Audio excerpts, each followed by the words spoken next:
दोस्तों आप सभी के मन में ना एक यहाँ पे सवाल आ रहा होगा कि कितनी पोस्ट के लिए हम फॉर्म ये भर सकते हैं। फॉर्म भरे या नहीं भरे और सबका एडमिट कार्ड नहीं आएगा, वो क्यों नहीं आएगा वो मैं आपको रीज़न बता देता हूँ। और उसके लिए आप क्या उपाय कर सकते हैं वो भी मैं आप लोग को बता दूंगा इस वीडियो में, सो दैट कि आप लोग ये फॉर्म भर पाओ। क्योंकि देखो, कोई भी अपॉर्चुनिटी आई है आपके पास तो आपको उसे जाने तो नहीं देना है। ऐसा तो होगा नहीं कि आप फॉर्म नहीं भरोगे मेरे बोलने से या किसी और के बोलने से। बट हाँ, मैं आपको बता देता हूँ कि क्यों इन्होंने ऐसा बोला है और यहाँ पे क्या चीज़ें ऐसी ज़रूरी है। ठीक है, ये पूरा का पूरा नोटिफिकेशन पढ़ना पड़ा इसके लिए।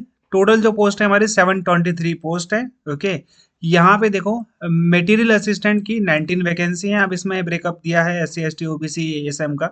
लेवल 5 की जॉब है भाई, ग्रेजुएशन मांगा गया है। 18 से 27 साल इसमें एज है जनरल के लिए। बाकी S C S T O B C आपको पता है कि उसमें रिलैक्सेशन मिल जाता है।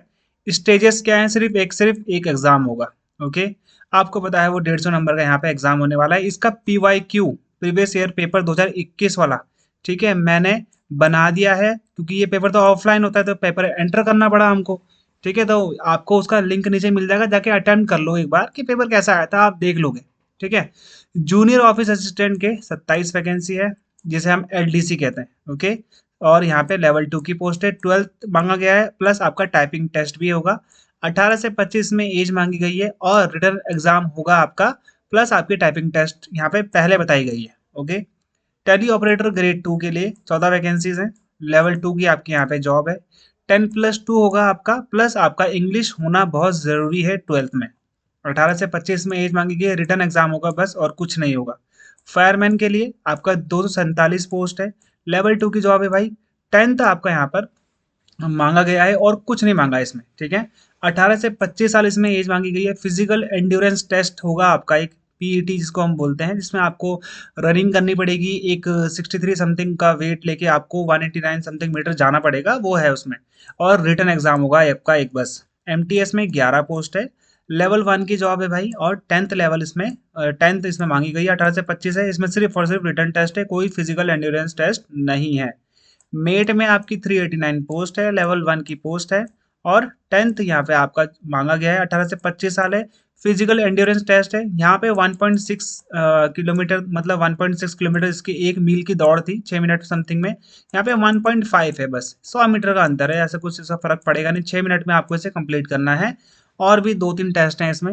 एक डिच जो होता है, गड्ढा होता है, उसको पार करना है। और फिर आपका उसमें रिटर्न एग्जामिनेशन होगा। ओके, क्रूशियल डेट क्या है आपके सभी एज लिमिट के लिए? 21 दिसंबर 2024 है, क्योंकि इन्होंने बोला है जब से ये फॉर्म हमने इसको आज रोजगार पेपर में चालू कर दिया है, उसके बाद यहाँ पर आपको 21 दिन का टाइम दिया जाता है। तो 21 दिन में आपको ये फॉर्म भरना है। तो जैसे आज ये फॉर्म आया था तो हमने इसको लगा के चला कि 20-21 दिसंबर यहाँ पे आपकी क्रूशियल डेट हो जाएगी। ओके, अब यहाँ पे देख लो वैकेंसी कहाँ कहाँ पर कितनी कितनी है। Eastern region, western region, northern region, southern region, south western, okay, central west, central east, ये इनके रीजन है। ओके, असम, अरुणाचल प्रदेश, नागालैंड, मणिपुर, यहीं पर सिर्फ MA और JOE की वैकेंसी, बाकी और कहीं पे नहीं है। ये वैकेंसी आप कहीं और नीचे नहीं देखोगे। ठीक है, बाकी सब जगह पे आपको टेली ऑपरेटर की मिल जाएगी। JOE की 3 वैकेंसी है यहाँ पर।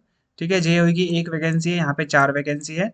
टेली ऑपरेटर की यहाँ पे 1 वैकेंसी, यहाँ पे 2 वैकेंसी, यहाँ पे 2 वैकेंसी, यहाँ पे 2 वैकेंसी है। यहाँ पे नहीं है। फायरमैन की 46 है। फायरमैन की यहाँ पे 34 है। मेट की यहाँ पे 8 है। सबसे ज़्यादा मेट आपको कहाँ पे मिलेगा? ईस्टर्न रीजन पे मिलेगा, असम, अरुणाचल प्रदेश, नागालैंड, मणिपुर। 330 वैकेंसीज हैं, है ना। फायरमैन की 17 है, फायरमैन की 10 है। तो ये सब आपको यहाँ पे देखने को मिल जाएगा। ये आपकी है रीजन वाइज वैकेंसी, लेकिन आपको ये कंप्लीटली द होल फिल करना है। ऐसा नहीं होगा कि आप यहाँ पे वेस्टर्न रीजन, यहाँ पे कहीं भी आपको जहाँ पे ज़्यादा वैकेंसी लग रही है, अगर ऐसा वहाँ पे आता है तो आप उस रीजन के हिसाब से भर लेना। यहाँ पे कोई भी स्टेट वाइज डोमिसाइल नहीं मांगा गया, आप कहीं का भी फॉर्म भर सकते हो। ओके, अब यहाँ पे ध्यान देने वाली बातें क्या है? यहाँ पे ये बोल रहे हैं कैंडिडेट को हम एडवाइस करते हैं कि वो एक ही पोस्ट के लिए अप्लाई करें। ये एडवाइस कर रहे हैं, आप 2-3 पोस्ट जितने ही फॉर्म के लिए भर सकते हो, उसमें कुछ नहीं है। आप कितनी ही पोस्ट के लिए भर सकते हैं। अब इन्होंने ऐसा क्यों बोला है इसके लिए मैं आपको बता देता हूँ। यहाँ पे इन्होंने दूसरी चीज बोली, कैंडिडेट अपना फॉर्म ऑफलाइन या फिर प्रिंट आउट निकाल के नहीं भेजेंगे AOC सेंटर सिकंदराबाद में। नो ऑफलाइन मैनुअल एप्लीकेशन ये एक्सेप्ट नहीं किया जाएगा, सिर्फ और सिर्फ ऑनलाइन फॉर्म जो आपको लिंक दिया गया है नोटिफिकेशन में, सिर्फ वहीं पर जाकर आप फॉर्म भर सकते हो।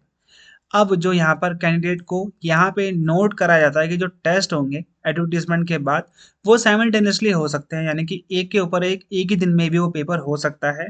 तो यहाँ पर इसीलिए ये कैंडिडेट को एडवाइस कर रहे हैं कि आपको एक ही पोस्ट के लिए वो फॉर्म भरना चाहिए जिसमें उनको लगता है कि वो अपीयर हो सकते हैं अगर वो शॉर्टलिस्टेड होते हैं तो। ठीक है, अब यहाँ पे बोलते हैं कि जो ऑनलाइन एप्लीकेशन आप भरोगे वो आपका फाइनल होगा, उसमें कोई भी एडिटिंग नहीं होगी बाद में। इसीलिए जब भी आप फॉर्म भरें अपने अपना नाम, माता पिता का नाम, date of birth, category, marks जितने भी हैं आपके वो आप पहली बार में ही राइट भरेंगे, मतलब जब तक आप फॉर्म भर रहे हैं। जब तक आप मतलब जब तक आपने सबमिट नहीं किया तब तक तो एडिट कर सकते हो, लेकिन एक बार आपने सबमिट कर दिया तो वो एडिट नहीं होगा। ओके, कैंडिडेट को यहाँ पे required to submit the online application, सबसे इंपॉर्टेंट है ई एक्नॉलेजमेंट। जो आप फॉर्म भरने के बाद आपको पीडीएफ मिलेगी ना आपके एप्लीकेशन फॉर्म की, उसको आपने सेव करके रखना है। ये मांगा जाता है जब आप फाइनली डीवी में जाते हो ना सिलेक्शन होने के बाद। एक बच्चे का ये नहीं था, उसको बहुत दिक्कतें आई हैं, बाद में जाके एओसी ने बड़ी मुश्किल से दिया उसको निकाल के अपने सर्वर से, नहीं तो एओसी नहीं देता है अगर आपका सिलेक्शन हो गया तो बाद में आनाकानी करते हैं वो लोग। इसीलिए अभी अपना जो आप फॉर्म भरोगे एप्लीकेशन फॉर्म, उसकी पीडीएफ बनेगी एक लास्ट में, जब आप फॉर्म का पैसा पूसा पूरा भर दोगे, या भी पैसा है या नहीं है इसमें अलग बात है। जब आप फॉर्म पूरा भर दोगे तो आपको एक एक्नॉलेजमेंट स्लिप मिलेगी, उसे आप सेव करके रखना, हो सके तो प्रिंट आउट निकाल लेना। ठीक है, अब यहाँ पे ये बोलते हैं डिपेंड करता है कि कितने नंबर ऑफ एप्लीकेशन हम रिसीव करते हैं, उतने बच्चे जो होते हैं, क्योंकि ये जो शॉर्ट लिस्टिंग का काम है ये सिस्टम बेस्ड है, हम नहीं करेंगे। ठीक है, जितने बच्चों ने मार्क्स ऑब्टेन करे होंगे, मिनिमम क्वालिफिकेशन जैसे 10th मांगा गया है, ग्रेजुएशन मांगा गया है, उसमें बहुत सारी चीज़ें मांगी गई हैं, उसके हिसाब से जो ये सिस्टम है, ये जिनकी ज़्यादा परसेंटेज होगी उनको पहली वरीयता दी जाएगी, जिनके कम परसेंटेज होगी उनको कम वरीयता दी जाएगी। लेकिन मैं आपको बताता हूँ, ज़्यादातर बच्चों का, मैक्सिमम बच्चों का आ जाता है। आप 33% होगी तो फिर तो आना ही मुश्किल है। ठीक है, लेकिन यहाँ पे ध्यान रखो, आप लोग फॉर्म भरना जितने भी आपके 40% है, 45 है, 50 है, 60 से अबव वालों को तो दिक्कत ही नहीं है। 40 है, 45 के फॉर्म भर लेना एक बार, ऐसी कोई दिक्कत है नहीं, आ जाता है इसमें ज़्यादातर। ठीक है, नंबर ऑफ वैकेंसीज, ठीक है, यहाँ पे इन्होंने बोला है कि एडमिट कार्ड उन्हीं का आएगा, एक पोस्ट के लिए हम 50 एडमिट कार्ड जारी करेंगे। यही किसके वाइज किस हिसाब से ये लोग बात कर रहे हैं, ये लोग बात कर रहे हैं अपनी ग्रेजुएशन या फिर 10th, जो भी आपका मिनिमम क्वालिफिकेशन मांगा गया है उसमें परसेंटेज के हिसाब से हम एक पोस्ट के लिए 50 बच्चों को ही बुलाएंगे हर कैटेगरी में। हर कैटेगरी का मतलब है जनरल, एससी, एसटी, ओबीसी। ठीक है, चाहे वो आपका मटेरियल असिस्टेंट हो, चाहे वो आपका टेली ऑपरेटर हो, चाहे वो आपका एमटीएस हो, ये 3 पोस्ट के बारे में बात कर रहा है। लेकिन जिन पोस्ट में यहाँ पे फिजिकल एंड्योरेंस टेस्ट है, उस पोस्ट में हम लोग 1:75 पोस्ट, मतलब हर बच्चे को बुलाएंगे हर एक कैटेगरी में। यानी कि एक पोस्ट पे 75 बच्चों को एडमिट कार्ड जारी होगा। जैसे कि जूनियर ऑफिस असिस्टेंट, इसमें टाइपिंग है। सिविल मोटर ड्राइवर, इसमें आपका प्रैक्टिकल टेस्ट है। कारपेंटर में भी, पेंटर में भी, फायरमैन में भी, ट्रेडमैन में भी, इन सब में एक फिजिकल एंड्योरेंस टेस्ट होता है। किसी में यहाँ पे आपका ट्रेड टेस्ट है, तो वहाँ पे आपका 1:75 रेशियो में आपको बुलाया जाएगा।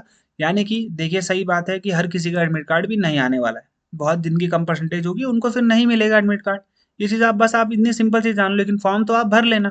ठीक है, फॉर्म तो भरना ही पड़ेगा ना, अब आपको थोड़ा ना पता है कि मेरा नहीं आएगा। अब सबको ये लग रहा है कि मेरा आ जाएगा। ठीक है, अब ऐसा भी नहीं बोल सकते कि किसी का नहीं आएगा। ठीक है, 1:75 रेशियो बहुत ज़्यादा होता है। आप ये मान के चलो कि 1000 वैकेंसी है, तो भाई 75,000, मान लो 75,000 लोगों को बुलाएंगे, तो ये भी बहुत ज़्यादा होता है। ठीक है, ऐसा 75,000 में नाम आ जाएगा आपका, ऐसा कुछ नहीं है। कैंडिडेट को हम एडवाइस करते हैं कि वो अपना मोबाइल जो उनका चल रहा है अभी, और उनकी जो वैलिड ईमेल आईडी है उसको मेंशन करेंगे अपने ऑनलाइन एप्लीकेशन में, क्योंकि यही आगे जाकर इसी में आपके डीवी के लिए कॉल आएगा, इसी ईमेल में आपके लिए डीवी और जॉइनिंग लेटर का पीडीएफ आएगी। तो इन दो चीज़ों को संभाल के रखना। बहुत से बच्चों का मोबाइल चोरी हो जाता है, ईमेल आईडी खराब हो जाती है, तो ईमेल आईडी की पासवर्ड एक जगह लिख लेना फ्यूचर रेफरेंस के लिए। ठीक है, ये चीज़ आप ध्यान देना, क्योंकि मेल और मैसेज आपका इसी ईमेल आईडी में आएगा। तो ये ईमेल आईडी किसी भाई बंधु या फिर किसी आप ये साइबर कैफे वाले की मत लगा देना, बाद में उसके पीछे घूमते रहोगे फिर। एग्जाम सेंटर आपको कैसे मिलेगा? देखो, यहाँ पे आपको 5 चॉइस आपसे पूछी जाएगी ऑनलाइन के लिए। और शॉर्टलिस्ट कैसे होगा? जिन बच्चों ने पहले फॉर्म भरा है उसको उसकी चॉइस का एग्जाम सेंटर मिलेगा। First come first serve basis पे यहाँ पे आपको सेंटर दिए जा रहे हैं। अगर नॉन अवेलेबिलिटी है वैकेंसी की चॉइस ऑफ एग्जाम सेंटर में, the arrangement will made by the application software, यानी कि ये बोल रहा है अगर मान लीजिए सीट फुल हो जाती है आपके सेंटर की जिसमें आपने प्रेफ़रेंस दी है, तो आपको दूसरा क्या बोलते हैं, आपको मिल जाएगा, ठीक है? दूसरा सेंटर मिल जाएगा। Admit card will be sent to the shortlisted application through registered email ID. जो आपकी रजिस्टर्ड ईमेल आईडी है, आपका एडमिट कार्ड इसी में ही आना है, ये चीज़ आप ध्यान देना, ठीक है? इसीलिए ये ईमेल आईडी बहुत ज़रूरी है। इस ईमेल आईडी का पासवर्ड एक जगह लिख के रख लेना, मोबाइल नंबर अपना बचा के रखना, चोरी-चारी मत होने देना, आगे जाके दिक्कत हो सकती है, ओके? चलो मोबाइल नंबर तो फिर भी मिल जाएगा, ईमेल आईडी को थोड़ा रिकवर करना मुश्किल हो जाता है क्योंकि एक बच्चा है अभी एसीआई में बेचारा, उसका सिलेक्शन हो चुका है मान लीजिए, लेकिन वो बच्चा बेचारा उसके पास ईमेल आईडी नहीं है, उसी ईमेल आईडी में उसको जॉइनिंग लेटर आ गई। तो बड़ी मुश्किल से फिर उसका निकलवा के दिया इधर-उधर कहीं से बात-बूत करवा के तब जाके हुआ है, अदरवाइज़ तो नहीं मिल पाता, ओके? तो यहाँ पर आप इन चीज़ों को ध्यान देना और आर्मी एओसी के लिए मटेरियल असिस्टेंट हो चाहे जेओए हो, जूनियर ऑफिस असिस्टेंट, इसके लिए 15 फुल मॉक टेस्ट मिलेंगे आपको, इनका आंसर्स भी होगा, एनालिसिस कर पाओगे अपने आप, जीए की पीडीएफ होंगी उसमें, करंट अफेयर होगा पूरा 1 डेढ़ साल का। जीए की लाइव क्लासेस मैं लूँगा आप लोगों की, प्रीवियस ईयर पेपर भी आपको उसमें मिल जाएगा, कोर्स का लिंक नीचे है और प्रीवियस ईयर पेपर अटेम्प्ट करना चाहते हो वो तो फ्री ऑफ कॉस्ट है, उसमें कोई दिक्कत नहीं है और एक मॉक टेस्ट भी फ्री है। मेरी तरफ से आप लोगों के लिए दोनों का लिंक नीचे है, जाके आप ऐप डाउनलोड कर लेना, वहाँ पे जाकर आप अपना एनालिसिस दे पाओगे। नहीं तो आप दे तो आप वेब में भी दे दोगे, क्रोम में भी दे दोगे आप, लेकिन फिर वहाँ पे वो ना मार्क्स वार्क्स दिखाता नहीं है। मार्क्स वार्क्स आपको ऐप में डाउनलोड करने के बाद ही दिखेंगे, ठीक है? तो लिंक नीचे है, जाके जॉइन कर सकते हो, अभी जॉइन करोगे पढ़ाई जल्दी स्टार्ट हो जाएगी तो पेपर भी निकल जाएगा।